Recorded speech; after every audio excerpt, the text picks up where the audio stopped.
Vibrant સમિટમાં મુખ્યમંત્રી ભૂપેન્દ્ર પટેલે પણ સંબોધન કર્યું અને એમણે કહ્યું કે વિશ્વભરના લોકોને ગુજરાત પર વિશ્વાસ છે।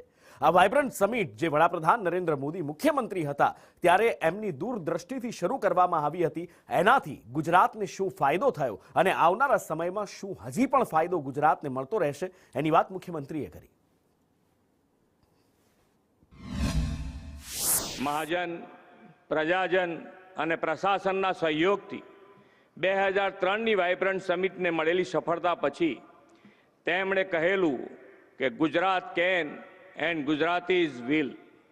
આદરણીય શ્રી મોદી સાહેબના નેતૃત્વમાં વિશ્વભરના લોકોનો ગુજરાત પરનો વિશ્વાસ, રાજ્યમાં રોકાણ માટેની સંભાવના અને બેસ્ટ ઇન્ફ્રાસ્ટ્રક્ચર ડેવલપમેન્ટને કારણે વાઇબ્રન્ટ સમિટને ઉત્તરોત્તર જ્વલંત સફળતા મળતી ગઈ। ગુજરાતના આના પરિણામે દેશના વિકાસનું ગ્રોથ એન્જિન અને most preferred destination for investment બન્યું છે। શ્રી મોદી સાહેબના દિશા દર્શનમાં વાઇબ્રન્ટ ગુજરાતની 2 દાયકાની જ્વલંત સફળતા આજે આપણી સામે છે।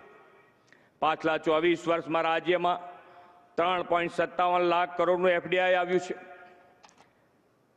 દેશના ઇન્ડસ્ટ્રીયલ આઉટપુટમાં ગુજરાત 18% અને એક્સપોર્ટમાં લગભગ 30% જેટલો ફાળો આપે છે। ખાસ કરીને આ વાઇબ્રન્ટ ગુજરાત રિજનલ સમિટમાં 400 એક્ઝિબિટર્સોએ ભાગ લીધો છે।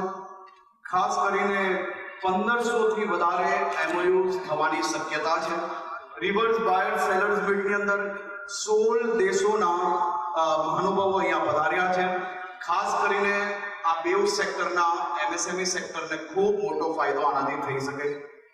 અનેક લોકો પૂછે છે કે ગુજરાતમાં જ ઇન્વેસ્ટમેન્ટ કેમ કરવી જોઈએ। ગુજરાત રાજ્યમાં ખાસ કરીને મોબિલિટીની વાત હોય તો રસ્તા, rail network, airport, ports connectivity આ બધા જ ક્ષેત્રની અંદર ગુજરાતે ખૂબ સારી રીતે વિકાસ કર્યો છે।